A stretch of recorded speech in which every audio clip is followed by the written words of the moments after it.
Mother साहब, आपने भी हाफिज साहब की बातें सुनी होंगी, क्या लगता है आपको? उनकी बातों से कॉन्फिडेंट तो वो हैं, लेकिन अगर कोalition करनी पड़े, जो कि लगता है करनी पड़ेगी, तो किसको प्रेफर करेंगे? कर लेंगे? मेरे ख्याल में मेरी जो हाफिज नईम साहब से इलेक्शन से पहले गुफ्तगू हुई थी, उसमें तो वो यही कह रहे थे, उनका यही ख्याल था कि ज़ाहिर है सिंध हुकूमत से या वफाकी हुकूमत से के बग़ैर तो आप नहीं चल पाएंगे। और ये भी हमारी खैर एक बदकिस्मती है कि हमारे यहाँ इतने बाइख्तियार लोकल बॉडीज़ नहीं हैं, इतनी बाइख्तियार मेट्रोपॉलिटन कराची मेट्रोपॉलिटन सिटी नहीं है कि वो आज खुद अपने वसाइल की, हालांकि अपने वसाइल वो कर सकते हैं अगर उनको इख्तियार दिया जाए, लेकिन माली इख्तियार नहीं दिया जाता, इंतज़ामी इख्तियार नहीं दिया जाता, सियासी इख्तियार नहीं दिया जाता। तो एक बेइख्तियार लोकल बॉडीज़ में आप जितना काम कर सकते हैं उतना ही कर सकते हैं। जो इस वक्त कराची के बहुत ही पेचीदा मसाइल हैं, वो तो उन्होंने जो बातें की वो फौरी हल होने वाली नहीं है। उसमें अगर उन्होंने बहुत तेज़ी से भी काम किया और हुकूमत का ताउन भी रहा तो शायद 2 साल के अंदर ये कुछ चीज़ें हो जाएं। लेकिन जो फौरी तौर पे चीज़ें हो सकती हैं वो ये कि ट्रैफिक का फ़्लो कैसे बहाल होगा, सड़कें फौरी तौर पे कैसे बनेंगी, क्योंकि हमारे यहाँ सड़कें टूटती हैं और बनाई जाती हैं और इसलिए बनाई जाती हैं कि दोबारा टूट जाएँ। कभी हमने नहीं देखा कि सड़कें ऐसी बनाई गई हों जो 4 साल 5 साल वो उसी तरह कायम रहें, क्योंकि हमारे यहाँ प्लानिंग नहीं होती। आप देख लें, यूनिवर्सिटी रोड देख लें आप, करोड़ों की लागत से वो यूनिवर्सिटी रोड बनाई गई थी। ये सोचा ही नहीं गया था कि इस पे मेट्रो भी चलेगी।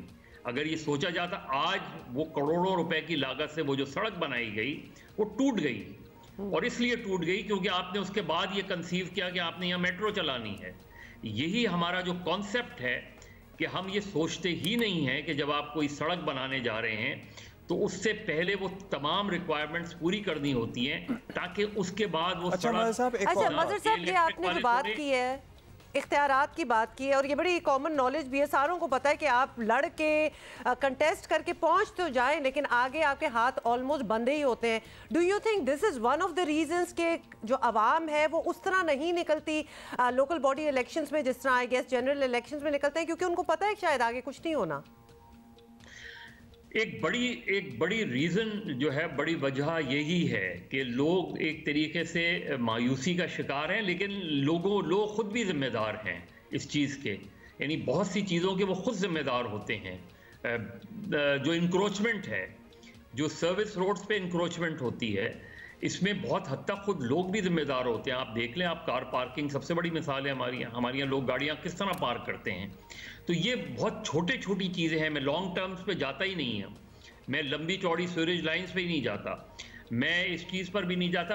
आपको शहर में मैं ये हमेशा ये कहता रहा हूँ कि इस शहर में पानी के मसले से ज़्यादा पानी के मसले की डिस्ट्रीब्यूशन का मसला है।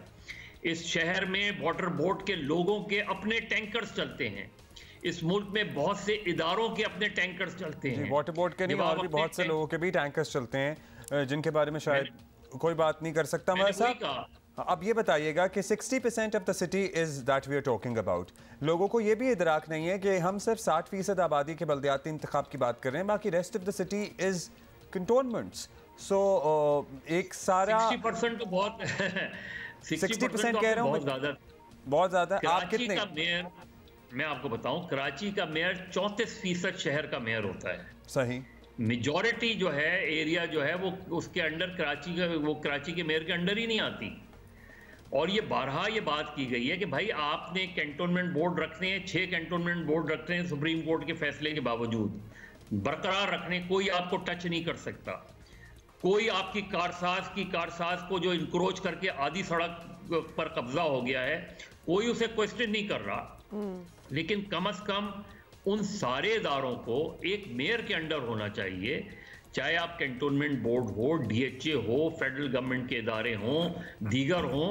एक मेयर, अगर आप उसे सिटी फादर कहते हैं तो उसके अंडर होने चाहिए ना, और तभी काम हो सकेगा। जाहिर है कि एक लाइन एक इलाके से गुजर रही है, उसने दूसरे इलाके से भी तो गुजरना है ना। अगर ये कोऑर्डिनेशन नहीं होगी तो it would be of no use. Absolutely. Thank you साहब। आप जी देखिए, आप बहुत सिंपल सी चीज है, पिछले 15-20 साल से तो सर्कुलर रेलवे का हम सुन रहे हैं, पिछले 50 साल से कराची मास ट्रांजिट का सुन रहे हैं। जो लियारी एक्सप्रेसवे जो बनी है वो भी बहुत ही बन गई, यही शुक्र है। लेकिन हम कराची में, मैं आपको रिकॉर्ड बता रहा हूं, कराची का रिकॉर्ड ये रहा है कि कभी भी प्रोजेक्ट वक्त पर कंप्लीट नहीं होता। वो इतने साल ले जाता है कि वो रिडंडेंट हो जाता है वो पूरा प्रोजेक्ट। बिल्डिंग कंट्रोल मेयर के अंडर होनी चाहिए। राइट मदन साहब, इस तरह हम चीज़ें गिनवाते रहे तो आज हमारा शो डिवोट इसी पे हो जाएगा। Thank you so much for being with us.